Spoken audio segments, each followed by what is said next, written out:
model expression. So it's based on the model expression we arrive at the level we derive our parameters that we use it. No, I'm not too clear. Okay, let's assume I don't know the. Okay, let's assume I don't know the software to test data, and then you run the analysis. Maybe you generated error, then error for normally to test data, or you generated error for exponential, or how did you wanted to find out how did you come about for the data that is GDP? How did you get the same error for normal distribution and exponential distribution? That's what I want to find out. What we did in this one is based on the under the number. We don't under the number we have to stabilize the series by difference. That's what our AIC and BIC but now that exponential, blue exponential is based on this exponential log likelihood distribution. That's what.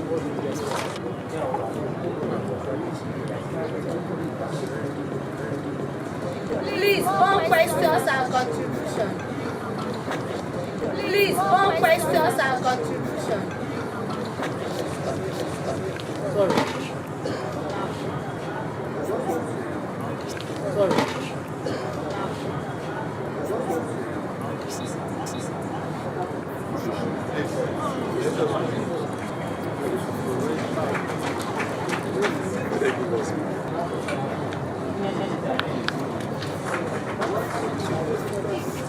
Please stop now. I'm not hearing you.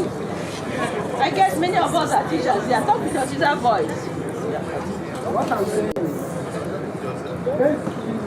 I want to have clarification. Based on your result, what I'm saying is, possibly what you do is to analyze using error distribution. That's what you do. So, possibly your software selected exponential distribution for first analysis. The second one selected normal distribution. That's what you did that, and then you compare the results which is better. That's what you do.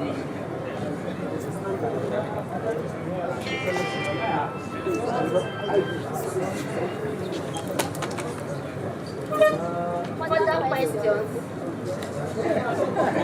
Time. I hope we still have time. Please, we still have 2 minutes now.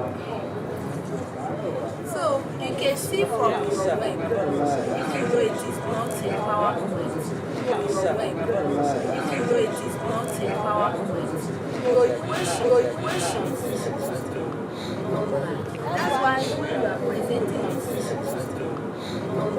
That's why you are presenting, you are finding it to identify you want to identify you want to present. See, it has been your normal level to present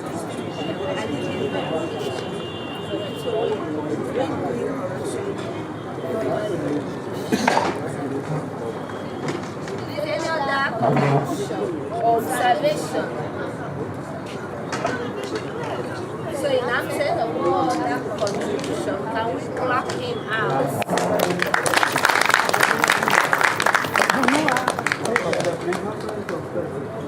So can we have this?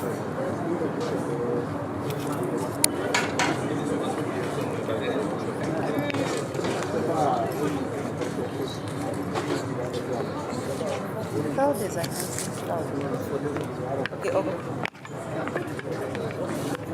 Leveraging predictive analytics.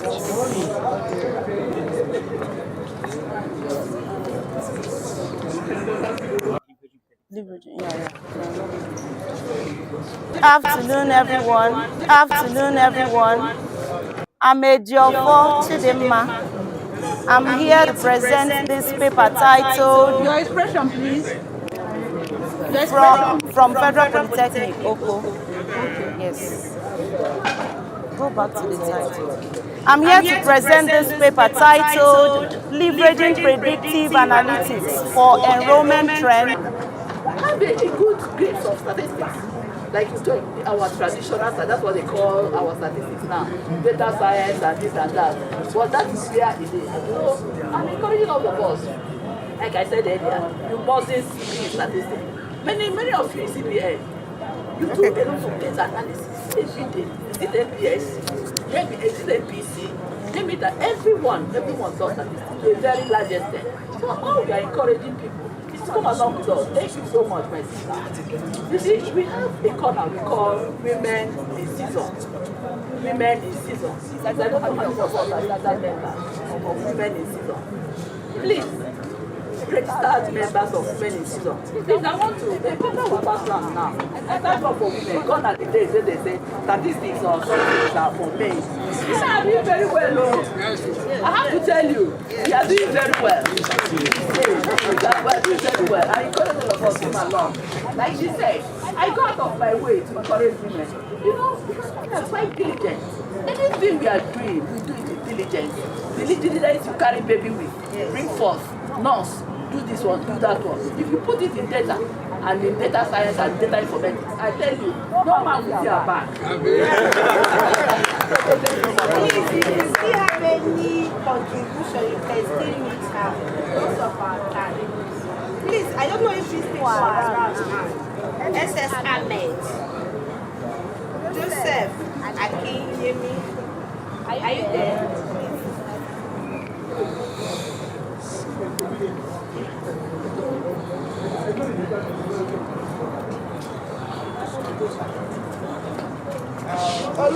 Olutuyi Adeki. Please, if you are here, you will indicate. Friday, are you here? So please come.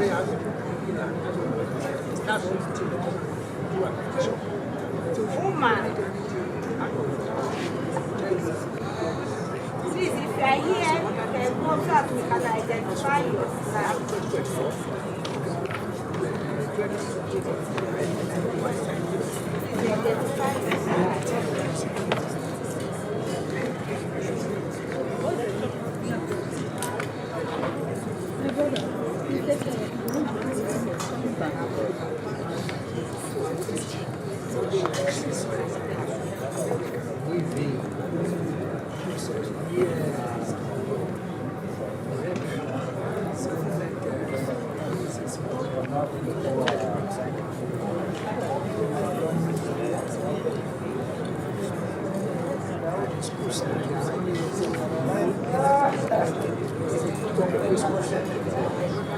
Not a certain pressure. You are unlikely to derive any benefit or make any legal claim to insurance companies. And in that situation, in the collective risk model, we have the convolution approach, like they call this kind of sum that sum the total claim in the insurance company. But in most cases, like the convolution framework would be very challenging in the computation of the total aggregate claim or approved claim that comes from the insurance company, because whenever the number of claims whenever the number of claims increases, the computational efficiency could be challenging, especially if you are using a low memory capacity computer, or if you are doing it, computing it manually, it will be challenging. And since the convolution framework composed of the number of claims and the claim severity that are being recorded in the insurance, that could also be challenging. So here, our interest is how we can model the approved claim based on certain thresholds that come from the insurance company. Now, we do a kind of model setup that we define the number of claims that come from the insurance company at a certain period of time. And also, we define R as the number of approved claims, because it's not all claims that come from the insurance company that are similar. Because the claim, they have to check that your claim also meets with the contract or the agreement of the premium package that you get. And then we also define the approved claims, like the total approved claims, as TD. And we assume that this TD follows the shifted exponential distribution because we are interested in only positive approved claims or only positive claims that come from the insurance. Because if there is no claim, it means that there is zero claim. So if there is an approved claim that comes from the insurance company, there is also a shift. So 0.9 is just the threshold. So there is a shift, and that is why we consider the shifted exponential. That we have a kind of shifted parameter that can take care of the shift that we experience. And then we also define the aggregate pay, that is the total amount of amount that is being paid from the insurance company to an insured individual as X as the sum of the TDA, where they take value to L, and we already define L as the number of approved claims. And here we also present the distribution of the approved claim. So we define also Q to be the probability that a claim will be approved, given that it meets the condition of the contract that is signed when you buy or purchase the insurance claim. And also we assume that the number of claims that come to the insurance company also follows the zero completed policy. Because we are interested in only positive claims, so zero is completed. And then we focus on only positive number of claims, that is only L takes value from 1 to infinity. And then we define the distribution of the number of claims, that is the number of approved claims that come into the insurance company, which is expressed in equation 3. And because that we have to consider the number of claims and then condition on the number of approved claims is conditioned on the number of claims that is being reported to the insurance company. And then equation 3, we define it to be the zero truncated Poisson binomial distribution. Because we have that if a claim is approved, that is 0, that is 1. If a claim is not approved, that is 0. So the convolution of that gives us the distribution that we call the zero truncated Poisson binomial distribution. And this zero truncated Poisson binomial distribution can be shown to be belongs to the kind of recursive family of discrete distributions, which is called the Panja class of distribution. So it can easily be shown that we have something like that with the parameter lambda, Q, and L present in the equation. And then, of course, if there is distribution of approved claims, there is also distribution of unapproved claims. So we could we define the distribution of unapproved claims to be U, and then we also define the probability mass function for the unapproved claim, and we express it there. So this is the distribution of, that is the zero truncated Poisson binomial distribution of unapproved claim. So here, the first case where we have the distribution of approved claim, we also plot, we have the probability mass function for the approved claim, and then this is the plot. We see that since we already defined Q to be the probability that there will be the claim will be approved. The claim will be approved. So we study how, as the number of claims is increasing and as the probability is increasing, what happens to the behavior of the induced probability distribution for the approved claim in this case. So we discovered that as Q is increasing, and also the number of claims is increasing. So the expected likelihood of claim being reported to the insurance company is also increasing, and that is why we experience the heavy tail that is due to the right for this graph for different values, Q and L.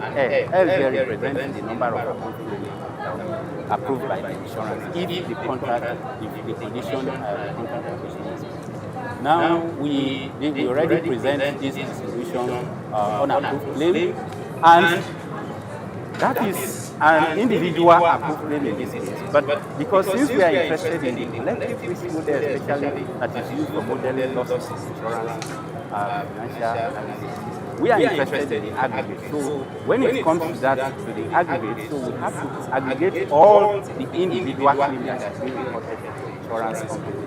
So we now define the aggregate claim to be the X, and then we condition it on the number of claims that have been reported to the insurance company. And then already we know that since we assume that the number of claims here follows the shifted exponential distribution with the parameter theta, and then yj follows the exponential distribution. So it is that parameter that shifts the exponential distribution that makes the shifted exponential distribution be like shift away from the standard classical exponential distribution that we know.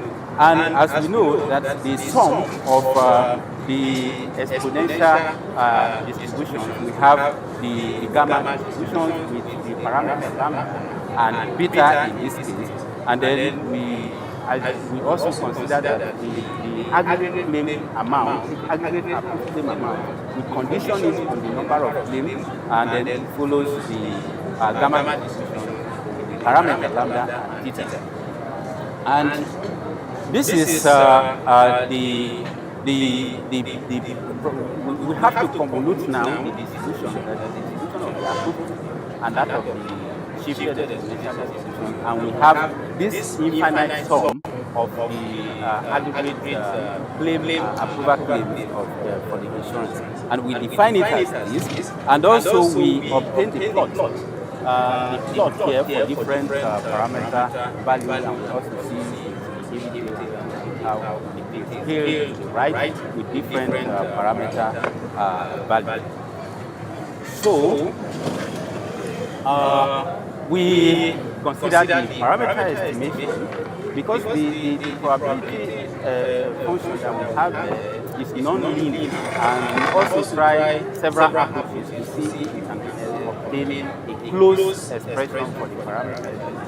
It was challenging, so we resorted to using the expectation maximization algorithm approach to obtain the parameter estimate. We did the result, we did the work. Theoretically, we obtained some estimates of the parameters theoretically, and then we update some also numerically, depending on that. So we have the sufficient sum here. These are what we define because obtain the results of the estimate. And then we have the beta nu, and then the theta nu, and the beta nu will also cover the lambda q from our previous model. And then we use the numerical root, and the functions that we use, the unit root, which we use to find the numerical distribution of this parameter. So we consider that because we consider the theoretical properties, and the reason for considering the theoretical properties, we consider the moment generation function and the equivalent generation. The idea is that we want to employ the saddle point approximation approach to estimate our probability function, because since we have a nonlinear function, it becomes challenging for us. So we obtain this. So we have to take the log of the moment generation function, and then we define T naught as our saddle point approximation estimate. Then we have to obtain this expression so that we can be able to use the saddle point approximation to obtain the saddle point estimate before we can explore our probability for and in the saddle point approximation approach, we use two approaches, the Daniel and the one approach for the saddle point approximation, which is used to approximate the CDF, of any probability function. So we use these two approaches. The reason is that we were not interested in using only one approach, so that we cannot just say that this is it. So we want to compare and then understand the efficiency of the two approaches in our modeling. So what we look here is that the one approach is the extension of the Daniel approach. So we want to see how flexible it is. Sometimes the extension of the model does not guarantee that the model is flexible always. So we want to see whether the extension is better. whether the regional baseline index is also better. So we obtain this for our approximation for the approved claim amount distribution. So we present this result based on the saddle point approximation approach. We did a simulation to generate a kind of approved claim from the aggregate claim function that we did, and this is just a brief summary of the simulation approach that we have to sample because what we are having, the distribution that we are having is a compound distribution, which is the convolution of the zero truncated body and the shifted. So we simulate based on the Monte Carlo approach, and then we simulate from the zero truncated, and then also simulate from the shifted exponential distribution. The reason for that is because of the aggregate claim before we are summing it, so which we operate both the zero truncated and the shifted exponential distribution. So we set initial value, we ensure that we set up the initial value for the parameters in the parameter space of the introduced model, so that we can see how we achieve whether the error term or maybe the standardization of our model is increasing or so here it looks like the screen is not very clear. Yeah, but you can see that we have some results here, and then based on the bootstrap approach, we also apply the bootstrap approach, and then we obtain the results. And the bootstrap approach that we applied, and we do a kind of sensitivity analysis by shifting the parameter from its classical value that we selected. You see how it can behave. So we did that, and we also discovered that in our own case, the saddle point approximation approach that based on our model also yield low standard deviation as seen, although it's not very clear. So we have the graph here. We have the graph here that shows that display the parameter and the sensitivity analysis that we performed, and then we also change the parameter values, and we obtain the same result, and we have the simulation plot here that shows that the standard deviation and the bias is also increasing. Then we did here, we compared that and have the results. This is unfortunate. It looks like we don't have time.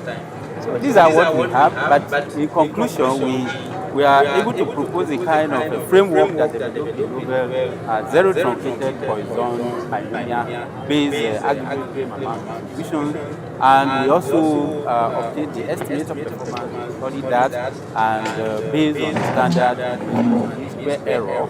And also we validate that with real data, so because of time I can show it, and we also have time there. And the practical relevance of this approach is that the approach enhances risk assessment and that estimation and premium price in insurance with potential application in finance, engineering, and application. Thanks for your time.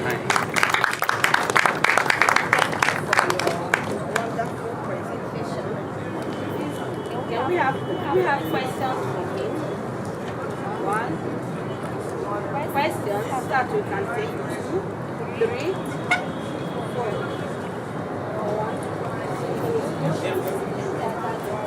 Yes, thank you very much.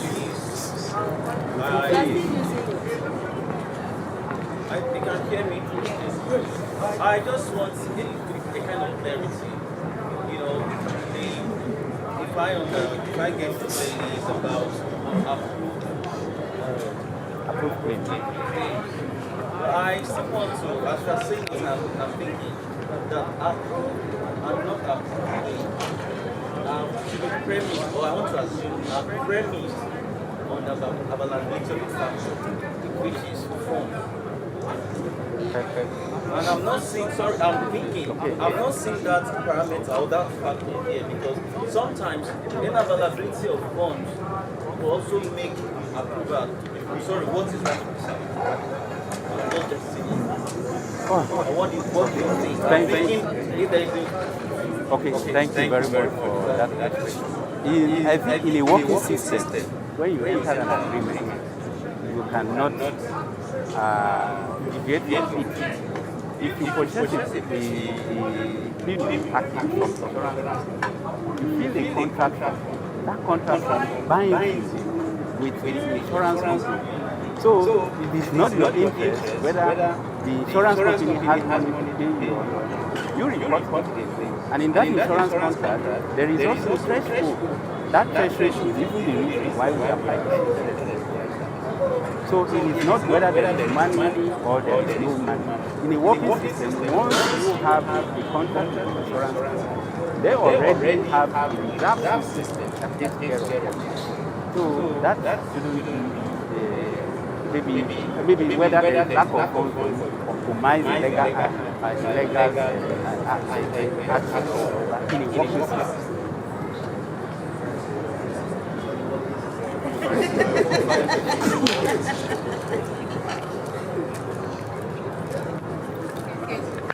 I wanted to ask, for the approved claim, it seems to be the same distribution for approved claim and unapproved claim.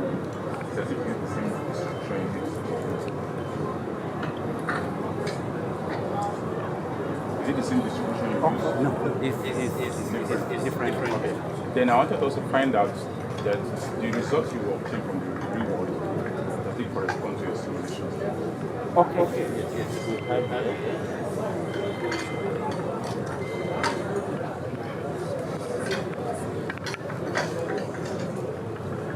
Okay. This is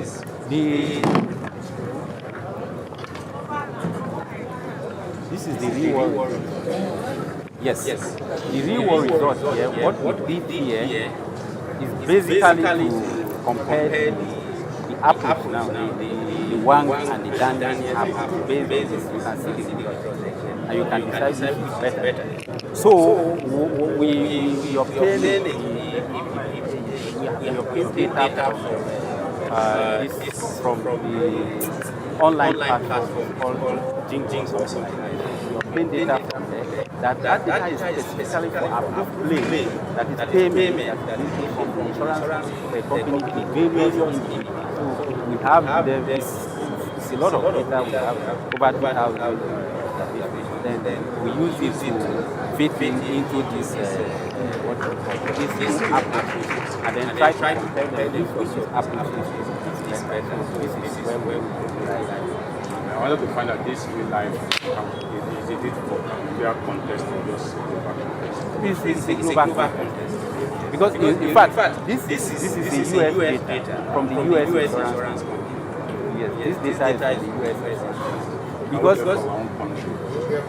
if we have the data, we can try to evaluate that. Maybe find out since you are one. You can speak to our. Yes, sometimes when we check them online, we don't have access. Those things are not available. And you don't just start calling people and tell them. That is why when I talk to a responsible, I mention something about the working system.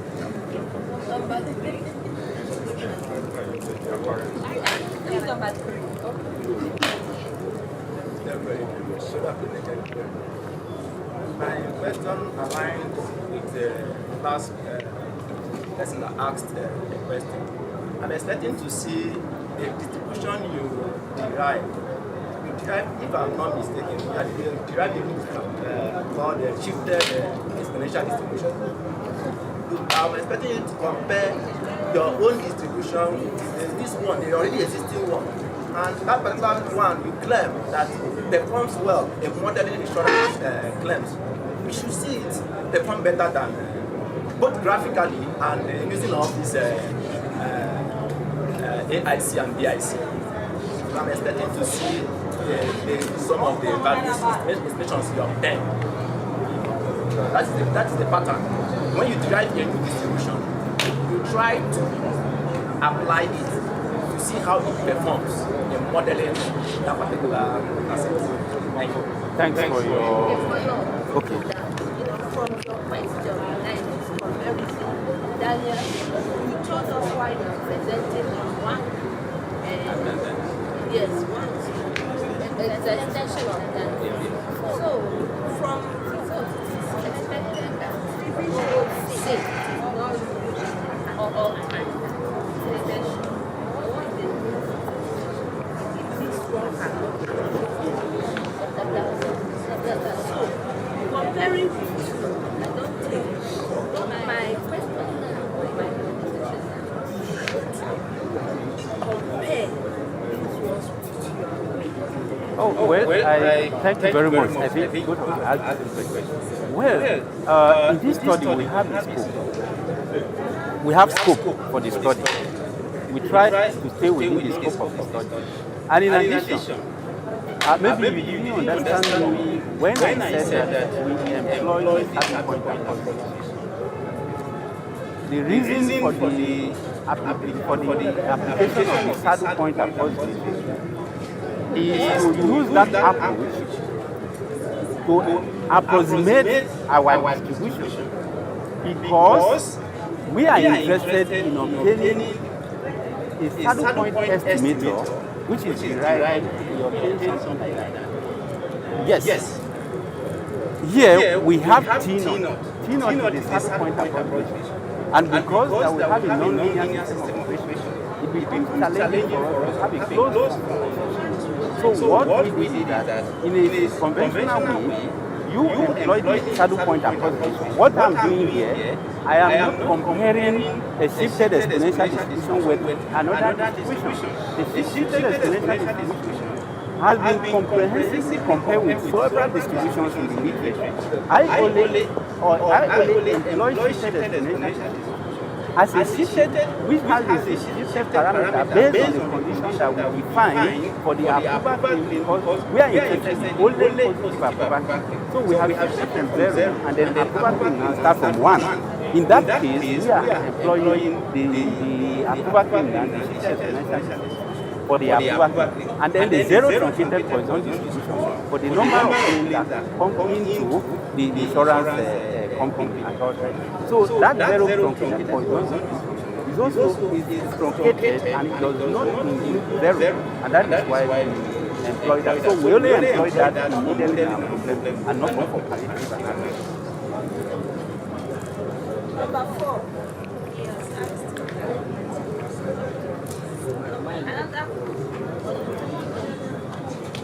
Okay, my name is Obiora-llouno from the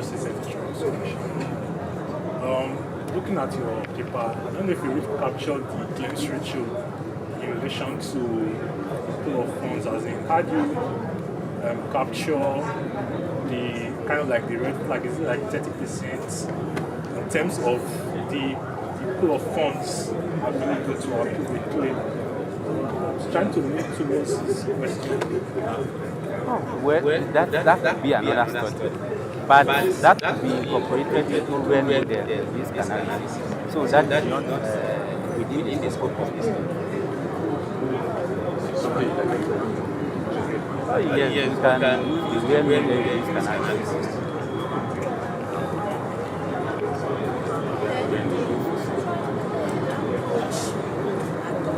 Okay.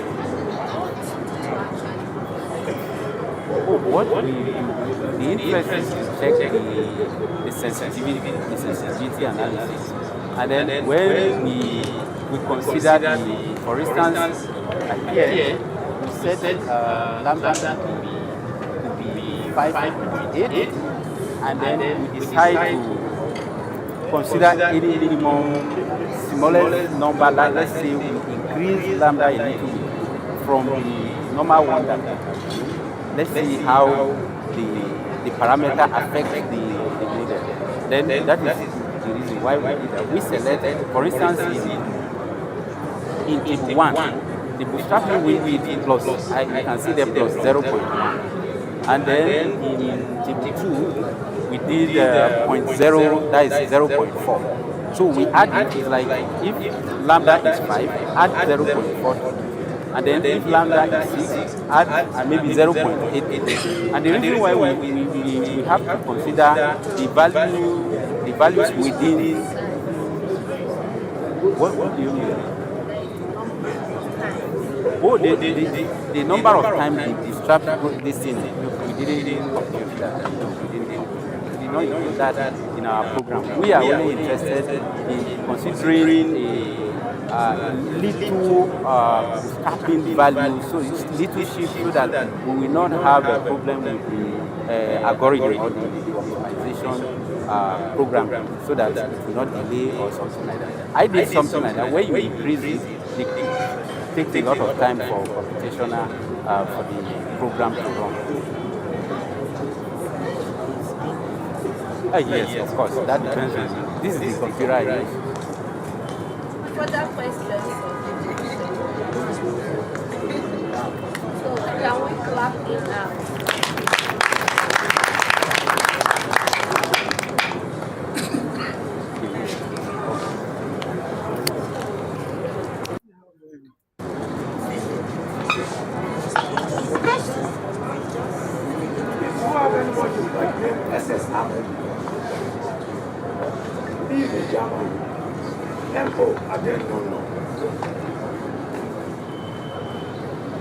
We also have Olubi Adenike, who are from Nola. Is there anybody there? Olayemi Michael Sunday. Then the last one we have Audio K and Eluku.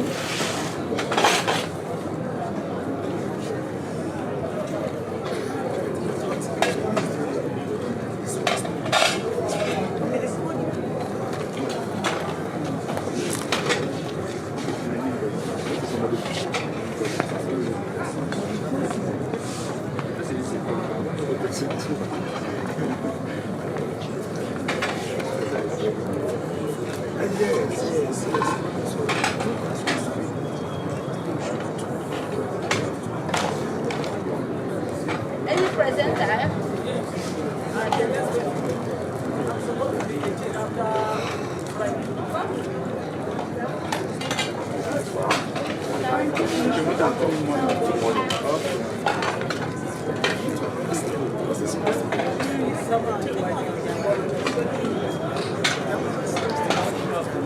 If we still have time, let's take this.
My head is shaking.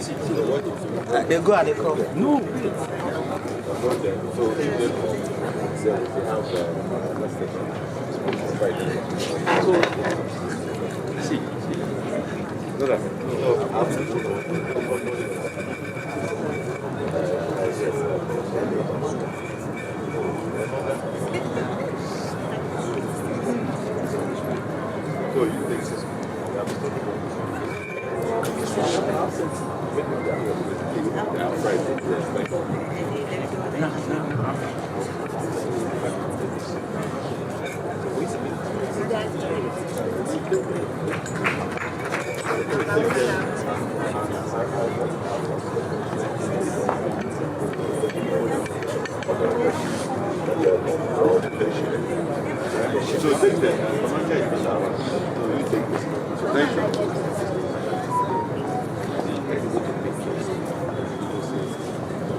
very well.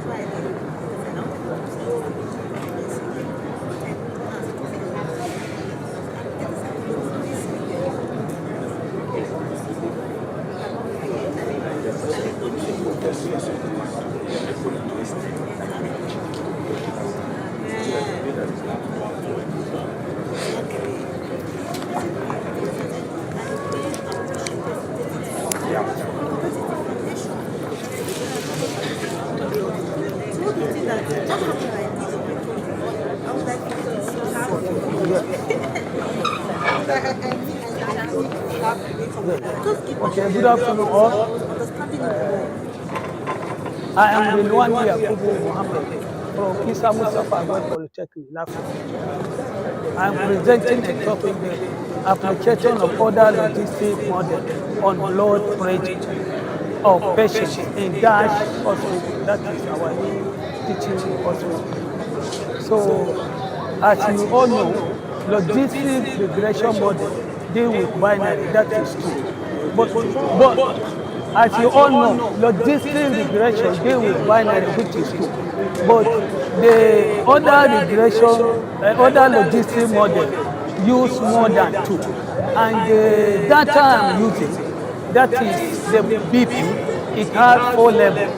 We have the low, we have the high, and very high and moderate, which is 4 levels. That is my dependent variable.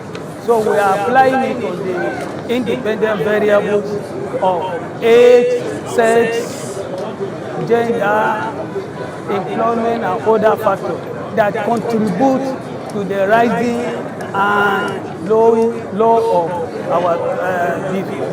So, go ahead. So this is the other logistic regression model, provide highly interpretation of that. So the blood pressure, you know, is the exact pressure that acts along the axis, along the vertex of blood, which may cause the blood to raise or to low.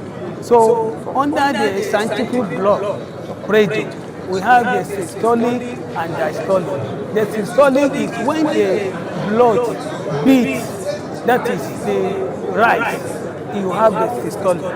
When it rests, you have the diastolic. So according to the African, that the standard must be below 120 for high and 80 for low, that is diastolic. So, but the statement of the problem, why we engage in this research, we look at the published by WHO, that is World Health Organization in 2020, that blood pressure now has almost 10,600 or 0.5% to the total death annually.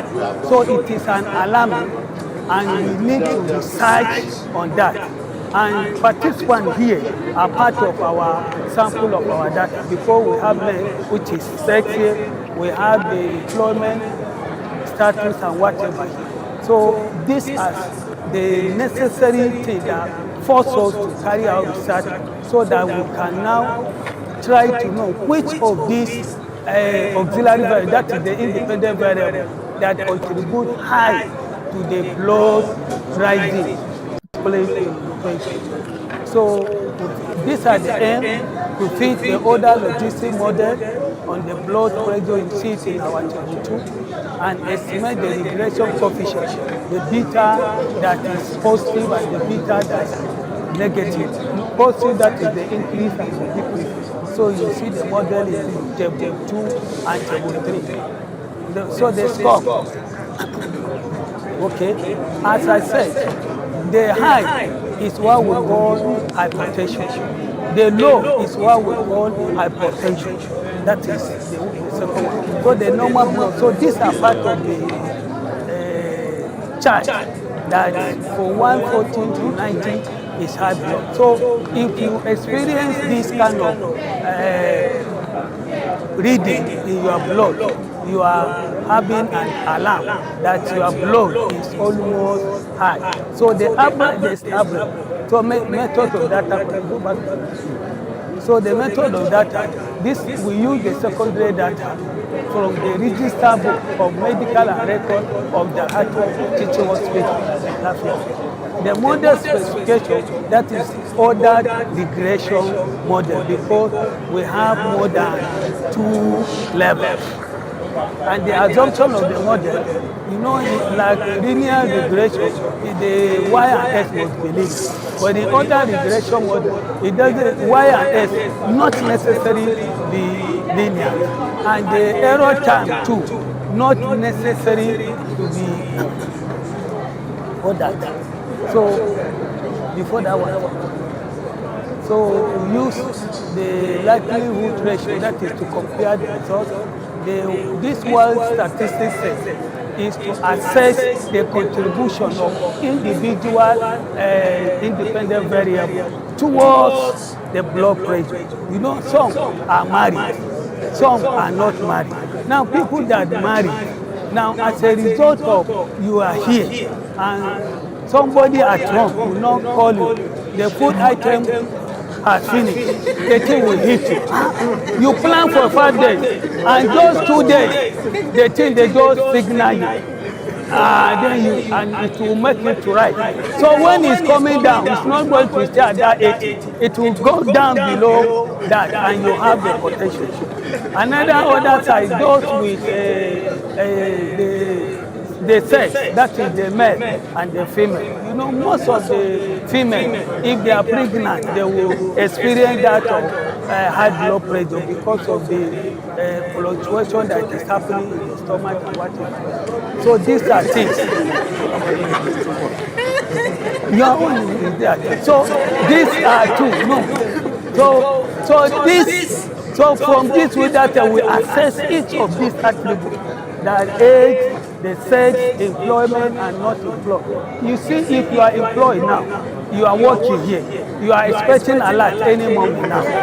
So as a federal or whatever, and you are engaged into 1 or 2 cooperative loan, and the arrangement was to take 10% of that, but they mistakenly took 80%. They are like, wow, you see, hey, and the thing will make it right, and it will not come down. So all these things are attributes.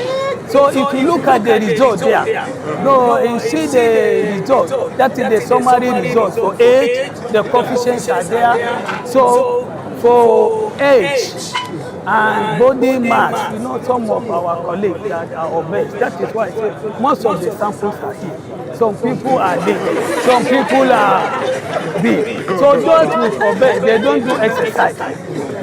Most especially people that have they have car and they have motorcycle. So anywhere they are going, they use motorcycle or they use car. So they don't do exercise. So these people, they will be affected by. So those obese and the rest. Now those on drugs now. Drug status now. These are all the independent. Now some people now, they just travel by road and they more than 20 hours. Some from Maiduguri, they are tired. I get it now. So on reaching here, there are things they look at it. They ask for hotel.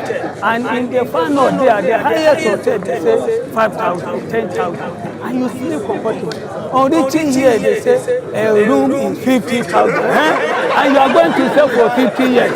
So all these things are attributes that will contribute to this particular high of BP. So if you look at the model now, we have about 4 items that has the increase. So the next, is it the last option? So for the odds ratios now, those odds ratios with 1 point something, they are the ones significant contribute to the high blood pressure. Any odds ratio that is less than that 1 point, so it has a weak contribution. And from the research, we have over 4 of the items, like body mass index is 1, the sex, which I talked earlier, the smoking. Now, some of our colleagues, they smoke. So the athlete fast vine, it will have a blockage because of that smoke, some of the adulterate of this. So some of them is hiding, which is true, you know. And they for drugs. Some people are already on drugs, but they don't take. Like now, if they forgot their drugs at home, instead of coming here to locate pharmacy and buy, they say, I forgot.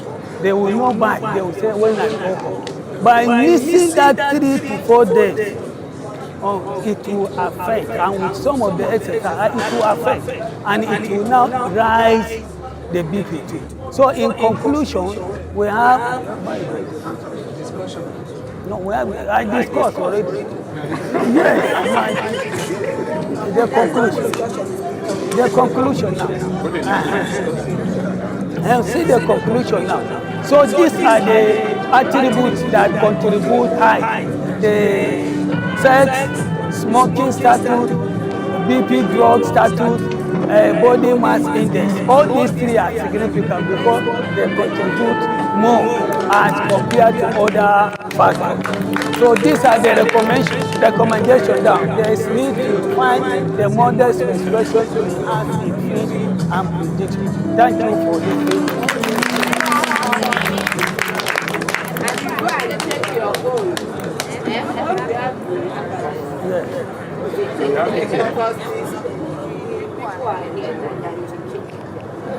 No, like myself, sir, I'm already on drugs, so I carry my drugs. It's there in my bag too. And I even took it this morning so that I don't miss it. I get it. Do we have question contribution to improve the work? I didn't see it clearly. So sorry. I don't know if the population, if they were given across the population size, I don't know how to arrive at. I just want to know. Thank you very much for a very nice and humorous. So I used Rudai 1996. That is 10 times 9 all over P. That is the population. Discussion number 1. The cause and the snake. The R square at 0.1. That is What does it mean? that is. It has contributed 14%. That particular.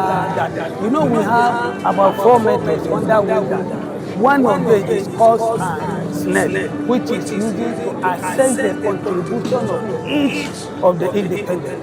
So for under this particular method, cause and snake, it has contributed 14.6% to the increase of blood pressure based on these particular tools that are used under world statistics. And the second one contributes to 6% variation in response to blood pressure. So the population size we use that formula, and we arrive at sample size of 300. That is the items are 9. That is the independent variable. They are 9 times 10 divided by the P, which is the proportion of the positive and negative, which is 0.3.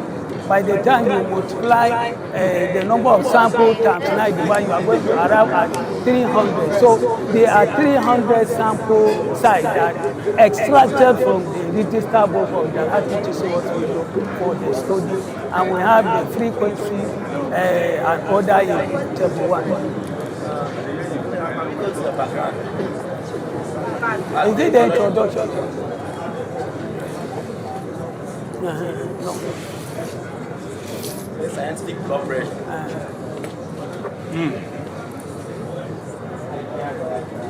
understand that. You see? Then, literature review. He said it. There is conversation, say 90/60. Then you still have 90/60.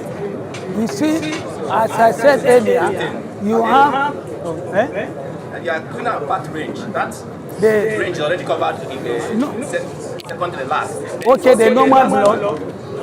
Is it the normal blood pressure you are talking about, the last one? Normal blood pressure, 90/60. 90/60 up to 119/79. Then low blood pressure, you still have 90/60. It's supposed to be below that one, please. It's not it, below 90/60. Okay. Lower than this. Lower than this. So the last one supposed to be. That is what it, yes, the correction there, sir. Thank you. No, sir. The last one is supposed to be lower than 90/60. That is, thank you for the observation. It's over. Are there no graphical yes, is there the chart? This blood pressure is there in the main work, but because this is no, it's not here. The main work that I sent is there, but it's not in my power because I have the chart of that scientific block there, but I only extract the link because for easy explanation. These factors you mentioned that the cause of high blood pressure of them, I can rank them according to their. Please proceed with the afternoon session. They are in causing high blood pressure. Yes, as I earlier explained that they are percentage. So the model, that table 2, I have the model, but unfortunately I didn't write the model here to see the concept, why is it equal to 0 point, the individual contribution, like the model here. So you are asking me a question. Which of the factors is the highest? There are about 4 of them now. There are about 4 of them. Which one is the highest? Okay, thank you, sir. Let me see, I have the model here. Drug status. Drug is, sorry, 0.15. 16. Drug status.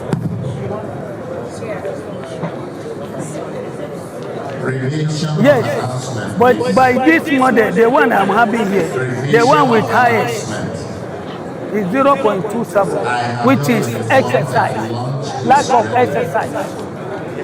Yes, it's the one with highest, based on the model. I get it now. The lack of exercise that have the highest with a beta of 0.27 in the model. But I didn't put the model.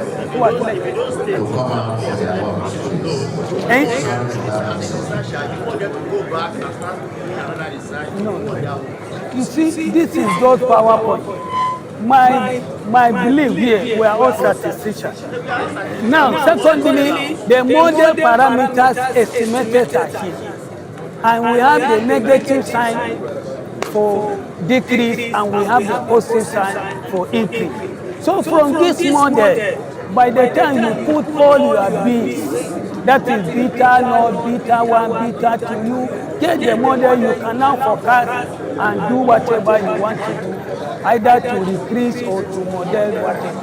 That is my attention, but thank you for observing me.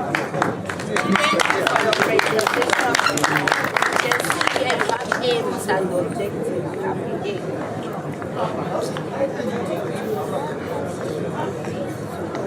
Okay, it's supposed to be. Okay.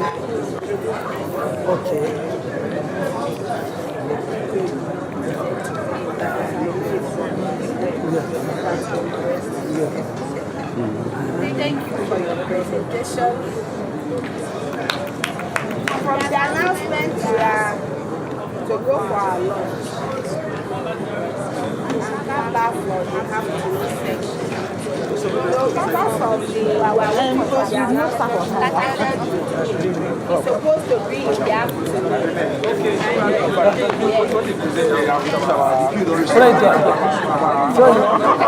So you go and take my bag. Thank you. Yeah. I'm here since Sunday. So So, and this is what I'm waiting for.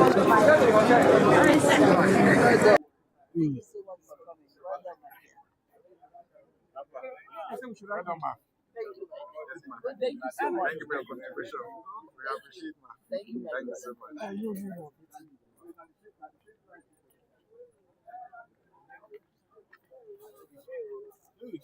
Okay, not everybody. No, not everybody.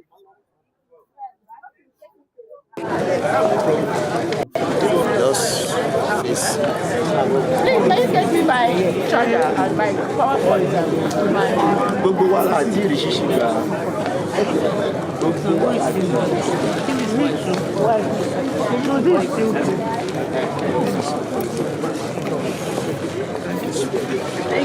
Where is that? Where? Oh, thank you. Thank you for your contribution. Thank you. Follow you.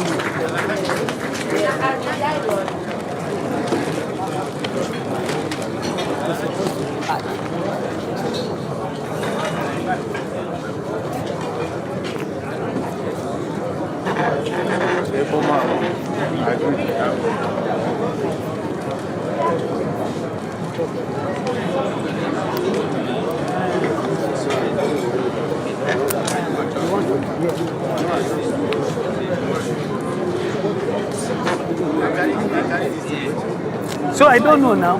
Yeah, drop and here for drop out. Where we still go back. Let's go. Yes.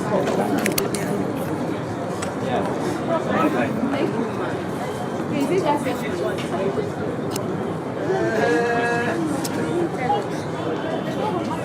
Going down. Some people see one like that all power?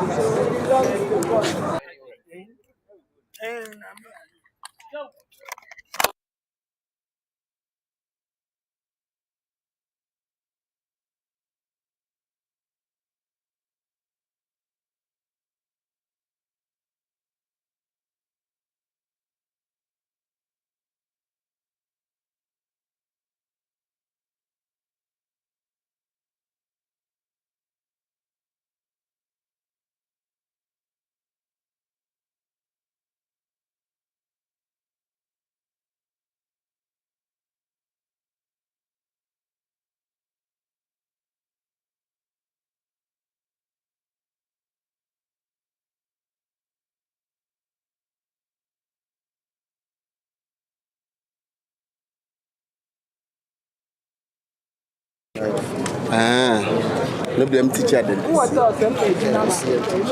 make I still just go back so don't go there. When they see I'm well.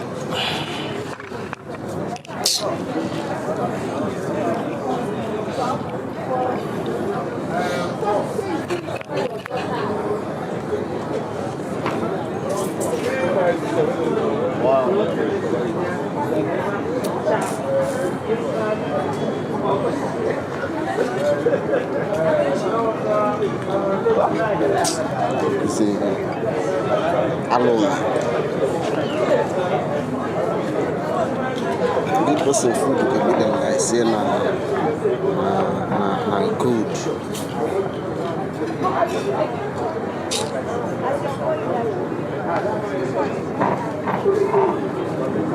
and this stuff can be simple. This stuff can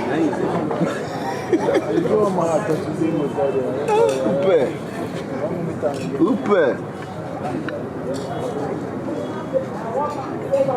Them blind, they know the seaman West Stances.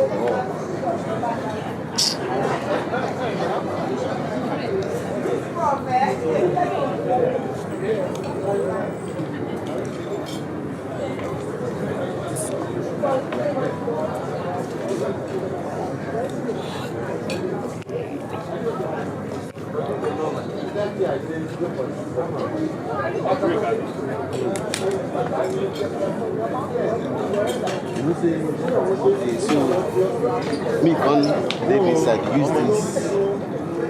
Yeah, so don't use that. Because if you shoot from there, you yeah, no, the first one, no, casting it, can't change position. MJ, yeah. I want to resolve my field.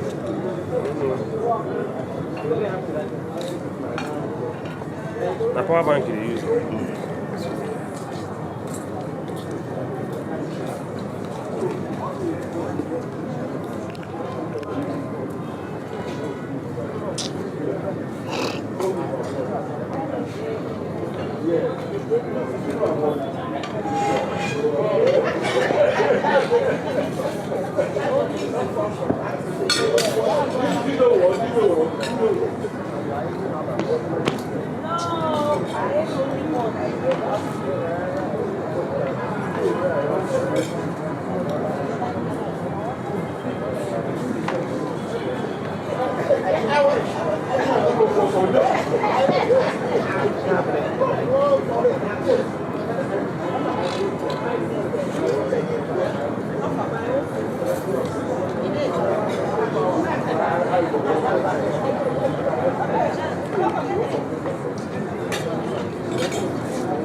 Prof say whether we go buy for outside, they make arrangements for us and they allow us to give us food at the time.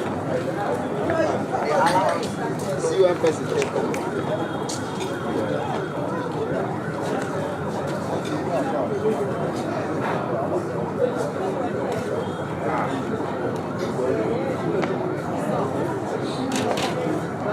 See one person take command.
Okay, sir. I'm not back. Before I come back, I told you that would be weekend.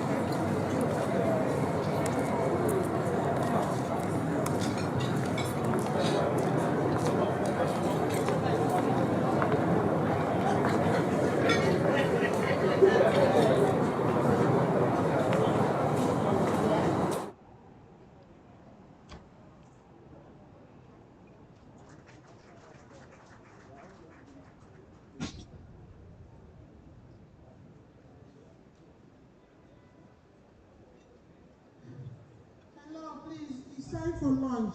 It's time for lunch.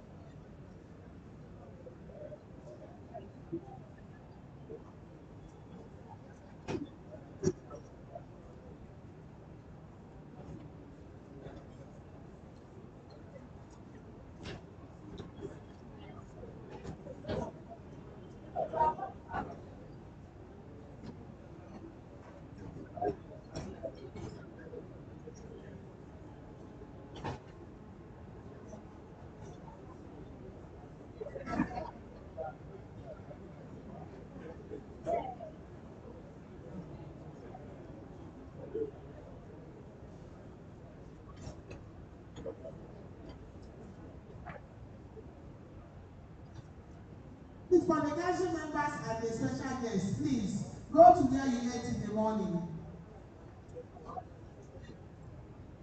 Council members, special guests, chair of sessions, panelists, please go to where we ate in the morning, please. Thank you.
Yeah, okay.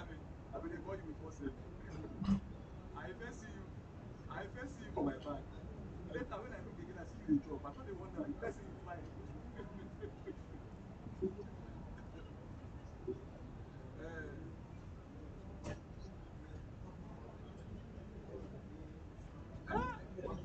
You see, as a senior man, when you senior manager, just go to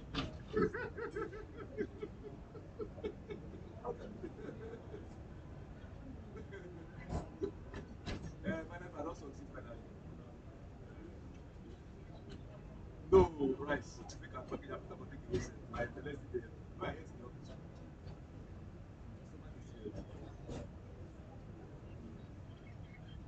This one when they, in fact, where you ate, just as adjacent to it. That place you sat down to eat. The first room facing it. Yeah, it's very close to where the doing concerts are.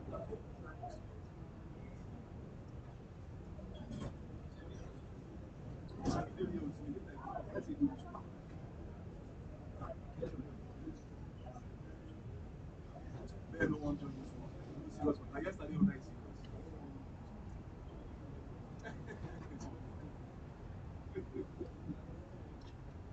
All right, I know how long.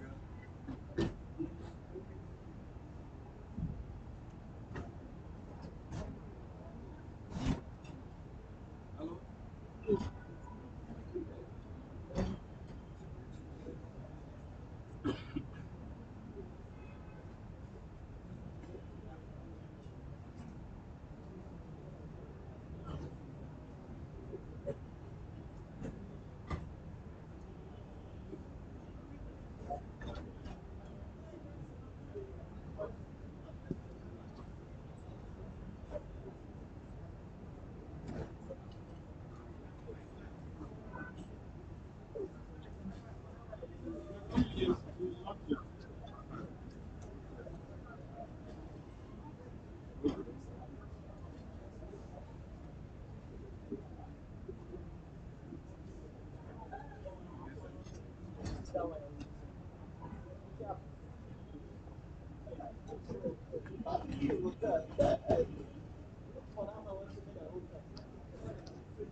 Wow. 6 months now. He's tired. 6 months.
Are you back?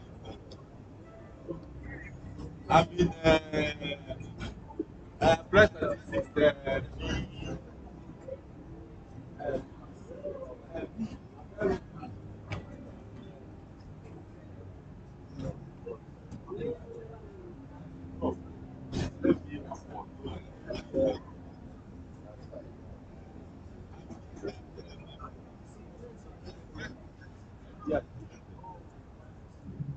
Yeah, I'll send it here.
I think Professor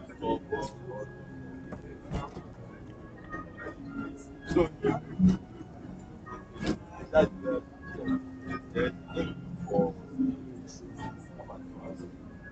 that for so that that's true.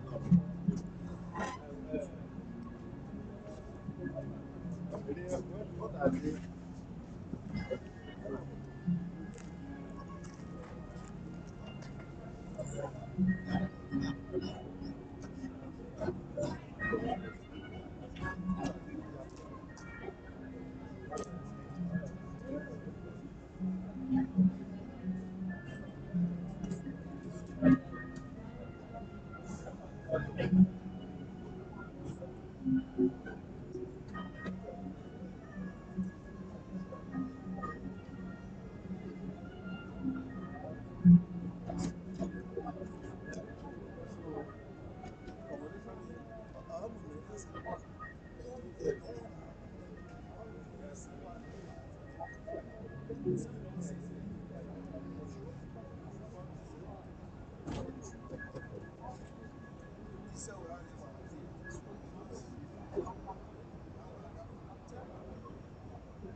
Hello. Special announcement ready. Chairperson, grab an order for the various groups. Please resume your seats now. Those who are yet to present, and you are ready because you have already done presentations on each case. Let's resume our presentation now. We are trying as much as possible to attend to all presenters today. We will not leave until you are presented because tomorrow is solely dedicated to making ceremony. Thank you very much as you comply. And welcome to Asaba.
Please, can I charge my phone? Thank you.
No be food na donut. You know, na tag now.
I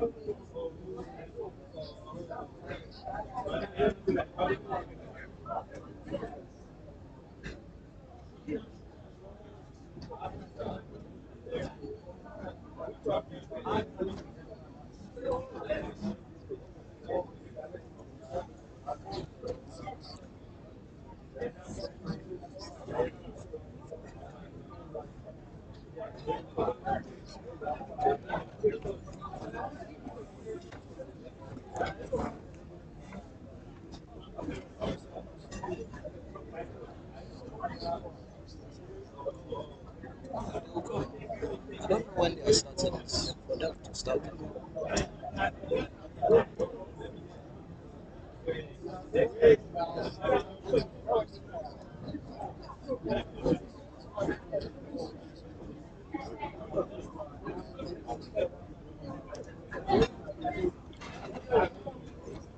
You locate your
One is not here.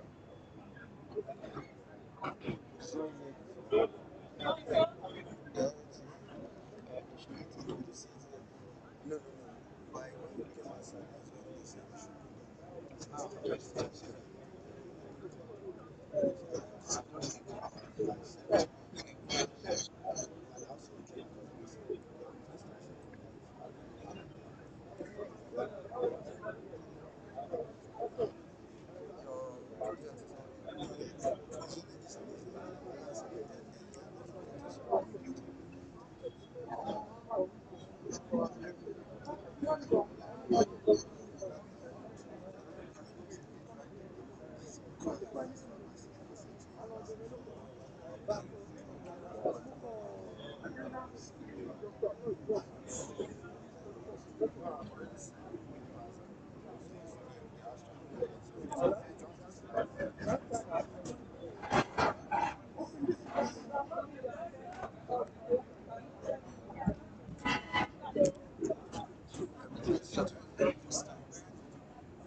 How with this schedule is almost one. The former woman that was in chief The one we prayed, the one that was in charge. charge here, because I don't, the person that was having the one that was calling the money was sitting on that part.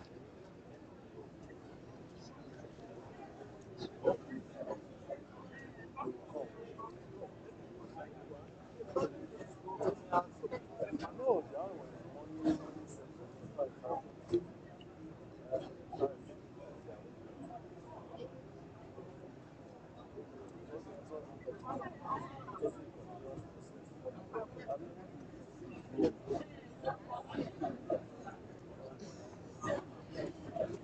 You know they meet some morning session and afternoon.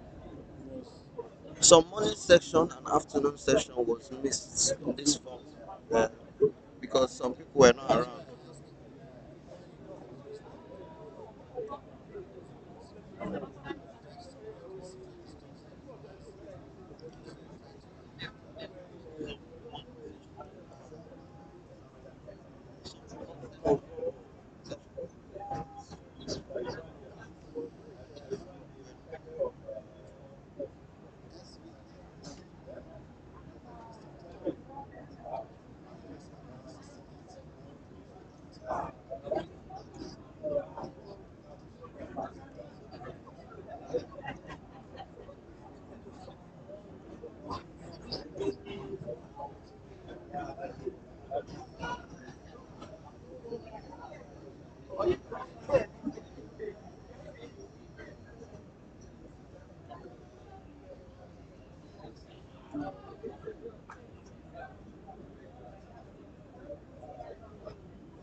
just start out subtract.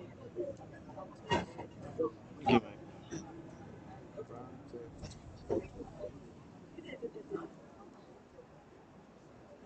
vice city. Vice City. This game is as shitless as it gets. Everything I have here. You use your laptop. Yeah?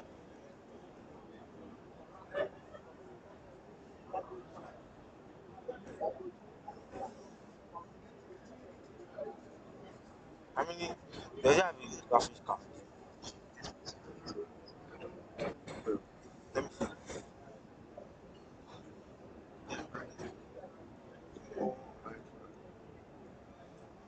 graphics What card do you will want me? absolutely 8 gig. 8 gig more. You know these games that are not heavy. I don't know how. play Call of Duty nowadays. I say you cannot play Call of Duty. Depending on the Call of Duty. I cannot even play Black Ops. Anyways, calm down, calm down, calm. This Vice City stories now. I want to play it.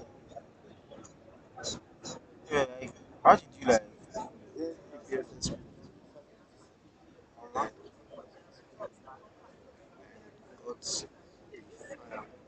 No, no, this one is better than Vice City. This particular one is better, far, far better than Vice City. It's so crazy that back in the day, this was the graphics of the highest order. highest back like 12 now No, no. Then, bro, GTA 5. yeah 213. 213 when GTA 5 came out. But I'm talking about You're Nigeria. playing this through PSSP. How?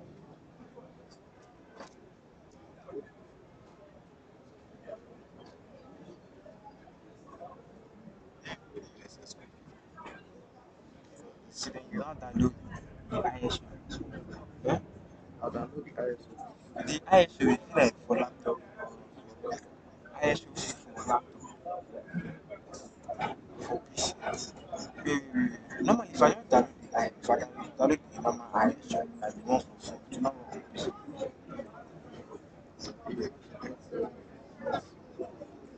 Normally I used to go to all these YouTube links. So from there, Call it once. Let me see if I can play it on my phone. I should be able to play it on my phone. you know that phone and PC ISO won't be the same thing. It won't be the same thing. Phone PSSP, laptop, it's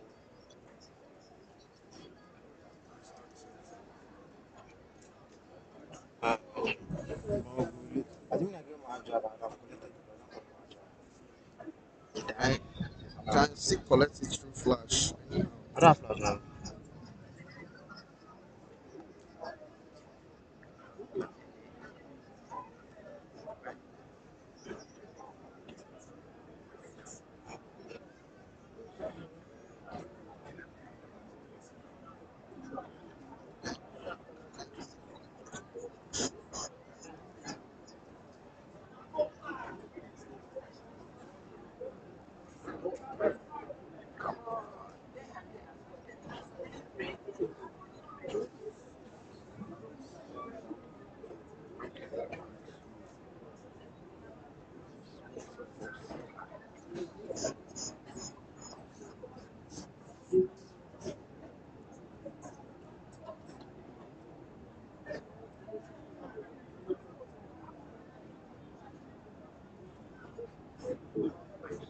For real.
Thank you. Thank you.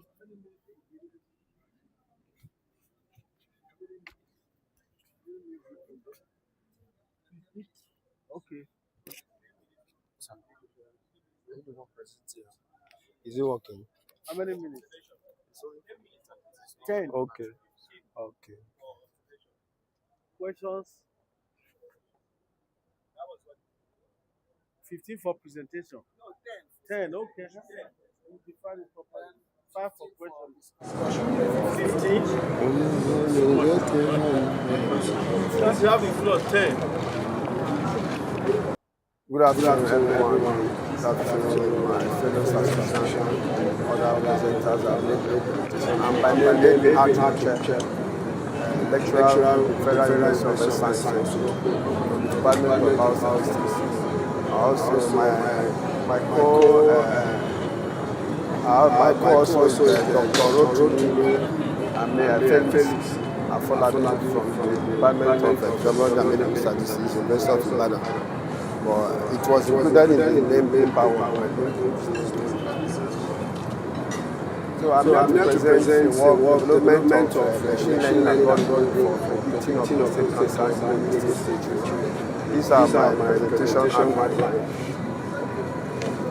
Prostate cancer, as we all know, remains a significant challenge to everyone, particularly affecting the third of the world population, according to global. It also ranks one of the most common cancer in the world, and the fifth leading cause of cancer-related deaths among men. The other cancers that affected men. Prostate cancer is one of the fifth leading cancer of death for men. And if you look at the statistics, you have 1.4 million cases diagnosed annually. And mortality rate at 4.1% and prevalent rate at 126 per 100,000 men by global country 2022.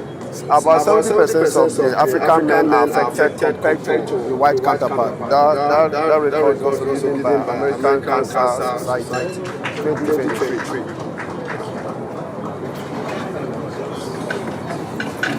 Well, I'm using because one of the reasons for using machine learning, discover analytic methods like cost proportional regression, nomograph,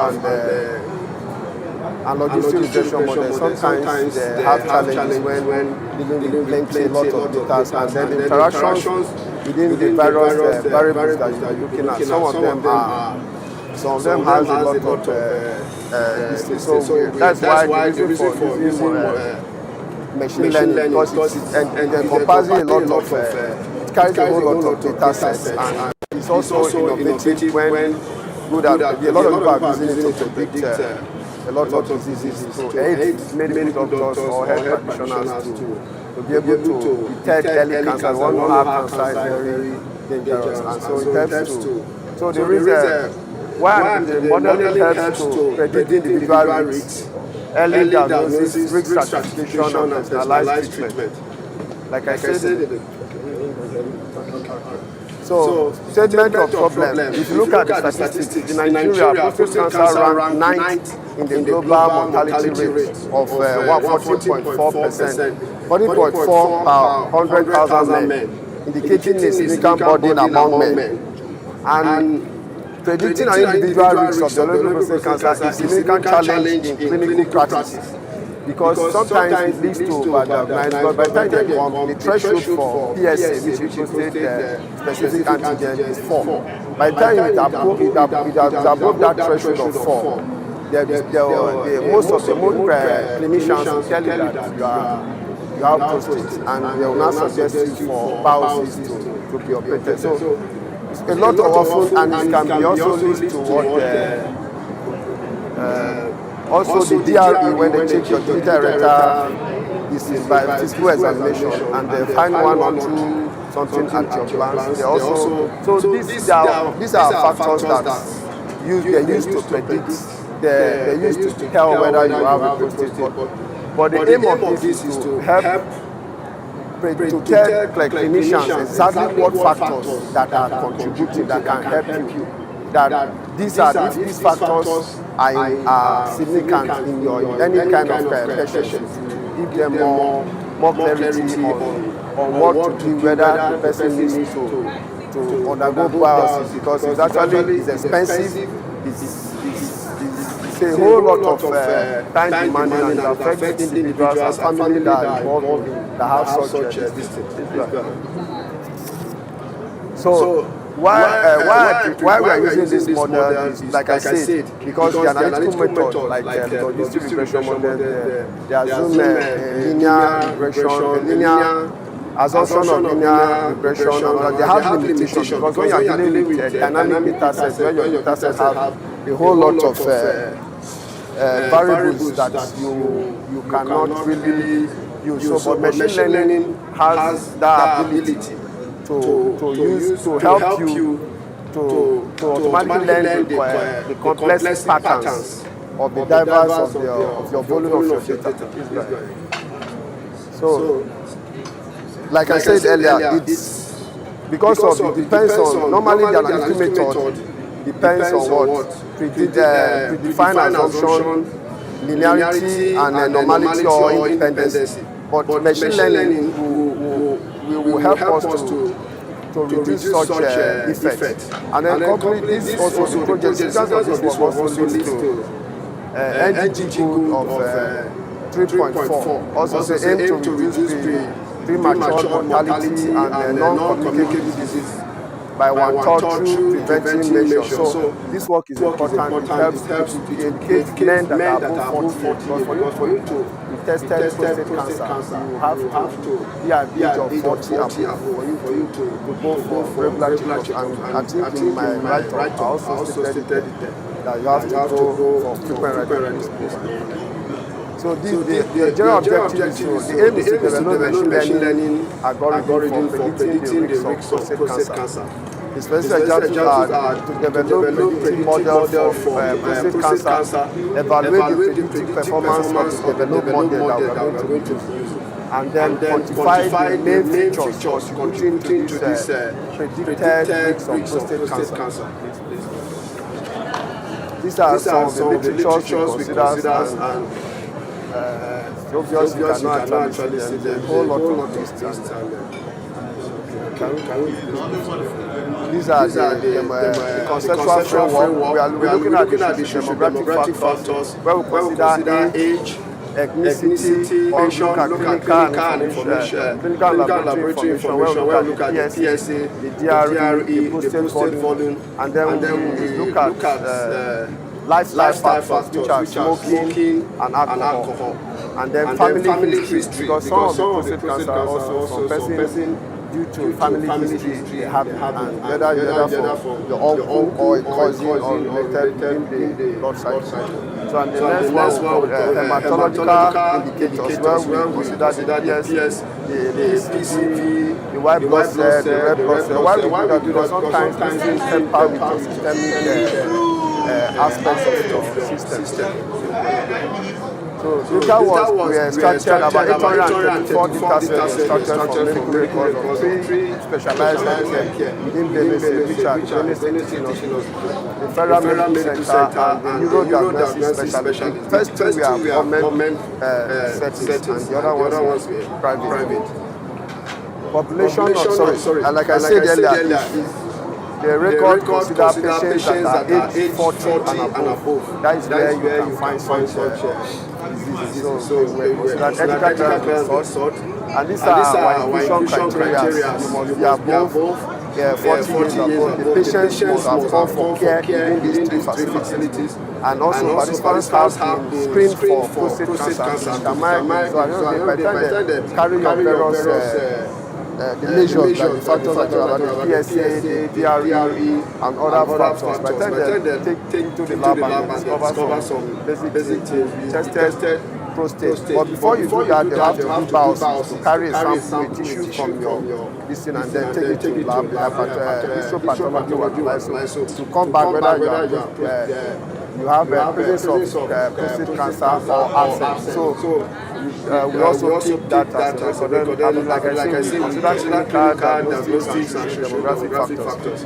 Then patients, because some of these diseases also have comorbidities. Sometimes you see somebody treating prostate cancer, you also have hypertension, diabetes, and so those that have those records, we excluded them for not to conflict with our result problem. So our variables, we have independent and outcome. We consider 17 variables from the various factors I mentioned earlier. We have 17 variables that we use, which are age. Age is very important. The PSA, that is the prostate-specific antigen. The digital erectile examination, family history, occupation, and the other. Please go ahead. Okay, sorry. And with this on data management and analysis, first of all, you use Python version 3.3 as Jupyter Notebook, and these are the procedures. We also discovered because of the outlier, we use interquartile range methods to establish the low and upper bound for our outlier detection, which are the rules of 1.5 IQR rules. And then we discovered 14% from our data that we have, 14% variables come. That is the age, the weight. These are the variables that show outliers. From that is a combination of all these variables. Then we went further to do descriptive statistics on the continuous variables among our 17 variables. We also did bivariate to exploit the relationship of some the categorical variables. And further went to use machine learning. We use 5 machine learning based model: logistic regression model, support vector machine, extreme gradient bows, random forest, KS neighbor. And the choice for it, like I said, is because of assumption of linear. Okay. So these are the procedures. Maybe we can go. These are the first model I've already mentioned. Then let's go to results. Okay. The results from our continuous variables that we consider, we discovered age and PSA level with prostate volume via significance based on this thing. And you can see the mean age for those having a prostate cancer, where the average age was 67.9. And then if you look at the p-value, is very less than 0.5, and so they are significant. So it tells us that age, PSA, and prostate volume have a strong predictor factors to determine who has a prostate cancer. Please move forward, and please go further. Then this gives us the age-specific distribution for the prostate cancer and for non-prostate. That is presence of cancer and absence of cancers. If you look at one of the distinct, the 20.6%, the red indicates the person has a prostate cancer, and the blue indicates non-prostate, that means the person doesn't have. So if you look at it, about 20% of within the record we have, about 834, 20% of them were detected had a prostate cancer. And if the age bracket is 70 to 79, these are the age range that fall within that percentage. And you can see the various percentages. Some are not they are not that much like that. Let's go further. And then this is the distribution of our categorical variables. We also discovered that digital erectile examination also is significant. It's also significant too. That tells us that is a factor that you should look at when going for clinical this thing. So these are the performance metrics that we carry on. Can you just speak to the table, please? Okay, go. All right. So, okay, conclusion. Please go to conclusion. Conclusion, we discovered that out of the 5 machine learning algorithms that we use, random forest perform better. Looking across, if you look at the table before us, we look at across the performance metrics. Random forest has 86% of accuracy, 89% precision, recall 85%. F1 score has 87, and Matthew correlation coefficient 71. And we also went further to use SHARP, which is the SHARP adaptive model. It helps you to tell you about the factors in terms of hierarchy, which one contributes most to prostate cancer. It will help in. So one of the recommendations we make is that machine learning easy it can help to elevate over diagnosis of patients, because sometimes this doctor come, by the time they test you and they say they see some lumps within your glands, they'll tell you that, okay, probably those that don't want to push you further, they'll tell you have a prostate cancer. Even telling you that information alone will pull you out of your range and has a whole lot. So with this machine, by the time a developer develop into an app, it can help doctors. By the time they have the various records, they can put it and can determine whether this person has a prostate cancer. So most of this work was done. Most people use this, the machine, the techniques were used basically for database outside the country, and I don't know. Oguchi. Please, want a response from the audience. We want your contribution. You can ask questions, contribute to what he has presented. That is the idea is here. If you observe anything, let us know. Particularly, let him open know. We are in a learning process. If not, we'll call the okay, we have it. A good presentation, Edwin. I want to ask this question, more like an observation. You dealt with in your independent variable. We have 17 independent variables. Yeah. Yes, and when you're talking about maybe a linear regression model, I was expecting that you show us probably the results for the arrow squared and the adjusted arrow squared, and also to show us the significance of those independent variables. Because if you look at your result in 23, most of these are your independent variables, right? Yes. Yes, from the result, you just see that it's only 3 independent variables that are significant. So what is now the rest ones? Why are they in the model if they are not significant? I don't know if you get the question. Yeah, I get the question. Why bringing them into the model while they are not significant? Well, the model doesn't require, I didn't do logistic regression model to actually, that's why you didn't see any result on odd ratio. What I did was just to use the t-test distributions to know among all the variables, to know which one that actually contribute to this thing.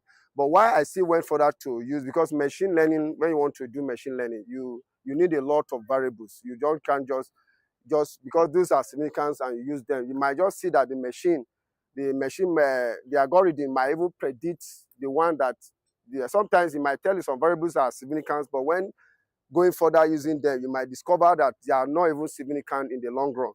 So I didn't want to, because in machine learning, you need a lot of variables to populate your work, to do your work. So I carry them forward to know whether any of them, and if you look at the work, red block cell also indicate even from the random forest feature importance, it also ranks among, if you look at go and see the graph, you also see that it's ranked among features that's important, but here it wasn't significant.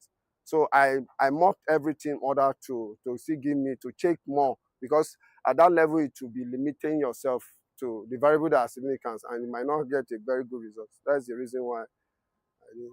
So I don't know whether it's okay.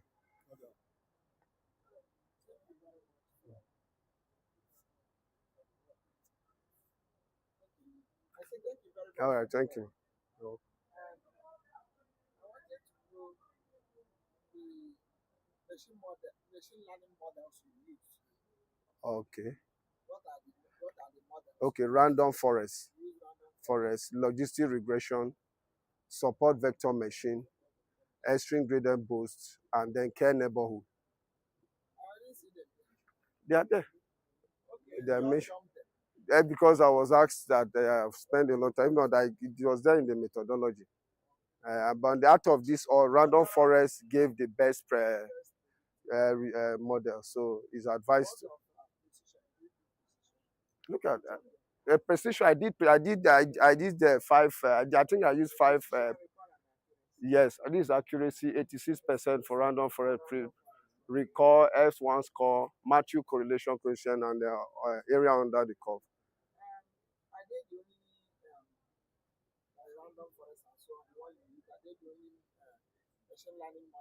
No, there are others, but this why I use this one, because some of them, like the random forest, the decision tree, they are all in another. They are all in assemble method. So if you might see that if you use actually, I test the decision tree as well, because they are as part of assemble model, but it also gives result a bit. But we have discovered that instead of using a particular method, that they are all the same in that same family category. So I decided to use pick. Yes. I use Keren neighbor here. All right, thank you. All right.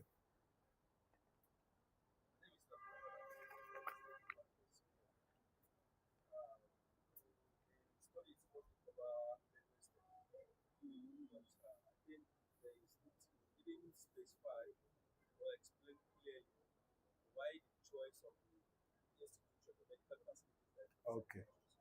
So if you're talking about is it that okay, these are the only available facility that the research now the context of that or there are others and what is why Okay. In why? Okay. But these are the major three. These are the major three. Is this okay? Yeah. Okay. All right. Noted. But if I'm chipping, these are the basic 3 hospitals in Benue State. Like the private hospital, the owner there. I don't want to be individual. I don't want to go into the details, but it's the one that trained other urologists within the state. It's the first urologist. So these are the 3 hospitals that can deal with such cases. Any other hospitals might likely not have records of prostate cancer in Benue State, and they also attend to the neighboring state. They also recommend from Kogi, Nasarawa, Taraba to Benue State in these particular 3 hospitals from the interaction with them when at the cost of collecting data.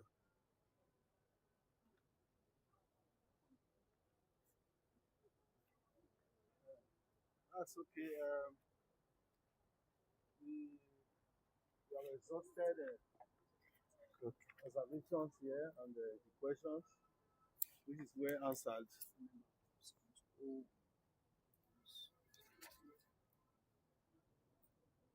Okay. Please let's give a round of applause to Oguchi. Yes.